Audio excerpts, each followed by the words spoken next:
नमस्कार। आकाशवाणी जयपुर अजमेर से प्रस्तुत हैं प्रादेशिक समाचार।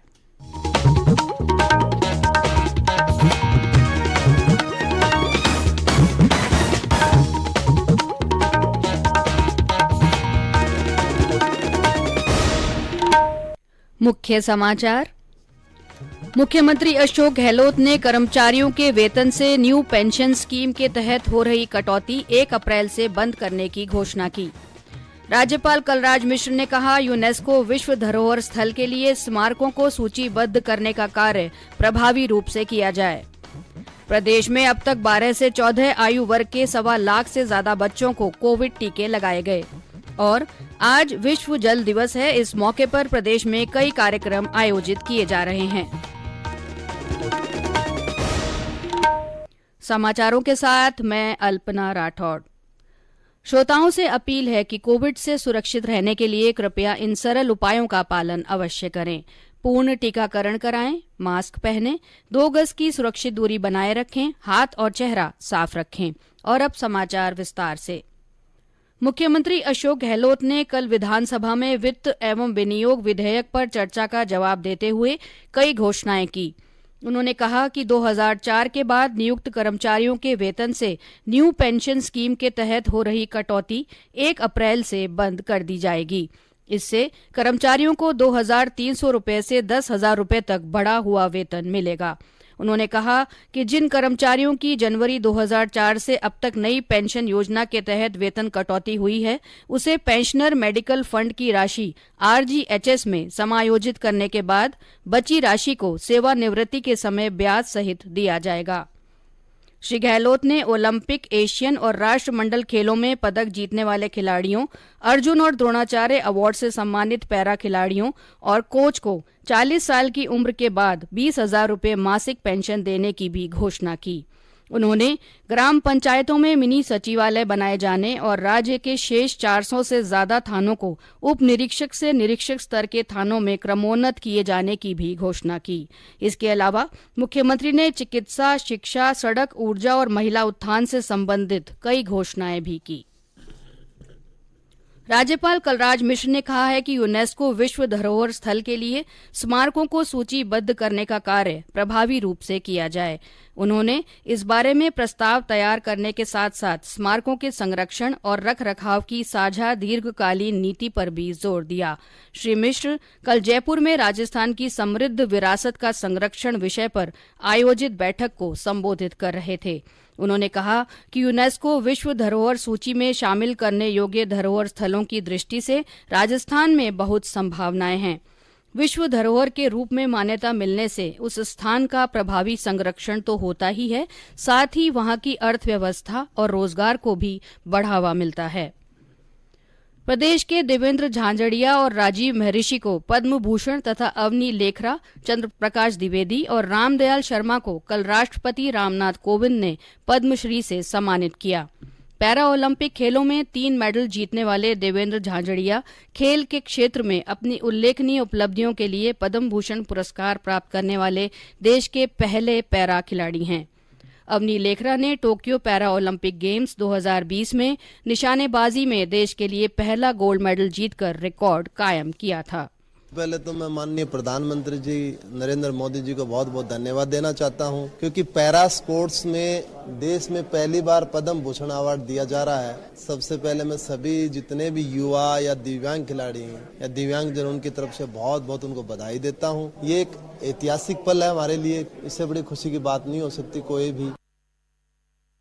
मैं बहुत ज़्यादा थैंकफुल हूँ गवर्नमेंट ऑफ इंडिया की कि वो मुझे पद्मश्री दे रहे हैं और ये मुझे और मोटिवेट कर रहा है कि मैं आगे भी किसी तरीके से अपनी कंट्री का फ्लैग ऊपर करूँ पूरे वर्ल्ड में और मेडल जीत के लाऊँ। ये समाचार आकाशवाणी जयपुर अजमेर से प्रसारित किए जा रहे हैं। इन समाचारों को आप हमारी वेबसाइट newsonair.gov.in पर राजस्थानी में भी पढ़ सकते हैं। समाचारों के ऑडियो बुलेटिन भी वेबसाइट पर उपलब्ध हैं। वेबसाइट पर सोशल मीडिया अकाउंट के माध्यम से ताज़ा जानकारी प्राप्त कर सकते हैं। समाचार अभी और भी हैं, उससे पहले कोरोना जागरूकता संदेश।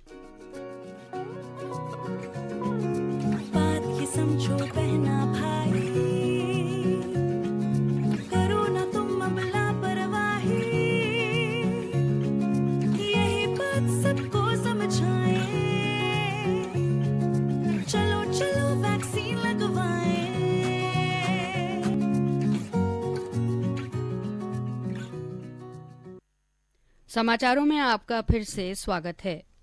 प्रदेश में अब तक 12 से 14 आयु वर्ग के 1,25,000 से ज्यादा बच्चों को कोविड टीके लगाए जा चुके हैं।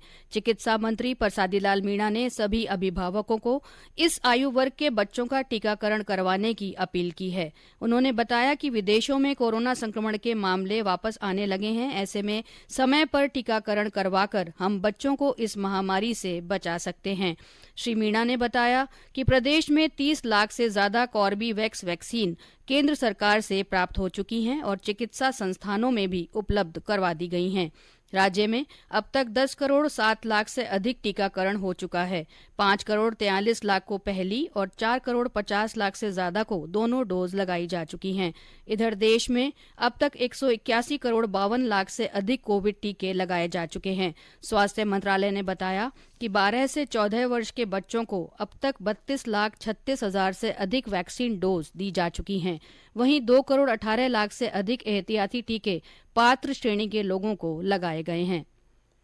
प्रदेश में कल कोरोना संक्रमण से 79 और मरीजों के ठीक होने के साथ ही सक्रिय मामलों की संख्या घटकर 359 रह गई है। स्वास्थ्य विभाग के अनुसार कल राज्य के 7 जिलों में 26 नए मामले सामने आए।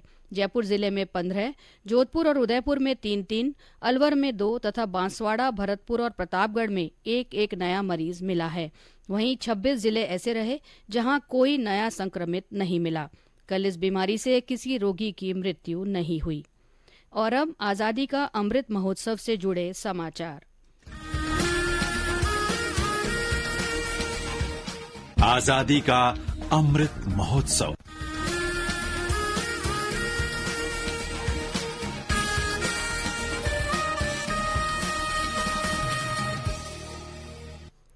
सशक्त और समर्थ भारत के निर्माण में योगदान करने वाली 75 महिलाओं को वुमेन ट्रांसफॉर्मिंग इंडिया अवार्ड्स 2021 से सम्मानित किया गया है। नीति आयोग के महिला उद्यमिता मंच ने आजादी का अमृत महोत्सव के तहत कल नई दिल्ली में ये पुरस्कार प्रदान किए। आजादी का अमृत महोत्सव के तहत आज राजस्थान विश्वविद्यालय के 125 छात्रों का एक दल विधानसभा के शैक्षणिक भ्रमण पर जा रहा है। गांधी अध्ययन केंद्र के निदेशक डॉक्टर राजेश कुमार शर्मा ने बताया कि विधानसभा में शिक्षक और विद्यार्थी लोकतंत्र में कानून निर्माण की प्रक्रिया को जीवंत देखकर व्यावहारिक अनुभव कर सकेंगे। वहीं बीकानेर में कल राजकीय पुस्तकालय सभागार में मन के जीते जीत विषय पर व्याख्यान आयोजित हुआ। आज विश्व जल दिवस है। यह दिवस स्वच्छ पानी के महत्व और जल संसाधनों के कुशल और सतत प्रबंधन पर ध्यान केंद्रित करता है। इसका उद्देश्य विशेष रूप से सतत विकास लक्ष्य के तहत वर्ष 2030 तक सबके लिए पानी और स्वच्छता के प्रति लोगों को जागरूक करना है। इस वर्ष की थीम है कि भूमिगत जल अदृश्य को दृष्टिगोचर बनाना। इस मौके पर प्रदेश में विभिन्न जागरूकता कार्यक्रमों का आयोजन किया जा रहा है। अलवर में आज विधिक जागरूकता शिविर आयोजित किया जाएगा। राजस्थान लोक सेवा आयोग की ओर से आयोजित आरएएस मुख्य परीक्षा 2021 कल शांतिपूर्वक संपन्न हुई। आयोग सचिव एचएल अटल ने बताया कि दोनों दिन आयोजित चारों प्रश्न पत्रों की परीक्षा में 88% से अधिक अभ्यर्थी उपस्थित रहे। प्रदेश में मौसम में आए बदलाव से लोगों को तेज गर्मी से थोड़ी राहत मिली है। ज्यादातर स्थानों पर अधिकतम तापमान में 2 से 3 डिग्री सेल्सियस की कमी आई है। और अंत में मुख्य समाचार एक बार फिर। मुख्यमंत्री अशोक गहलोत ने कर्मचारियों के वेतन से न्यू पेंशन स्कीम के तहत हो रही कटौती 1 अप्रैल से बंद करने की घोषणा की है। राज्यपाल कलराज मिश्र ने कहा है कि यूनेस्को विश्व धरोहर स्थल के लिए स्मारकों को सूचीबद्ध करने का कार्य प्रभावी रूप से किया जाए। प्रदेश में अब तक 12 से 14 आयु वर्ग के 1.25 लाख से ज्यादा बच्चों को कोविड टीके लगाए जा चुके हैं और आज विश्व जल दिवस है। इस मौके पर प्रदेश में कई कार्यक्रम आयोजित किए जा रहे हैं। इसी के साथ प्रादेशिक समाचार बुलेटिन समाप्त हुआ। नमस्कार।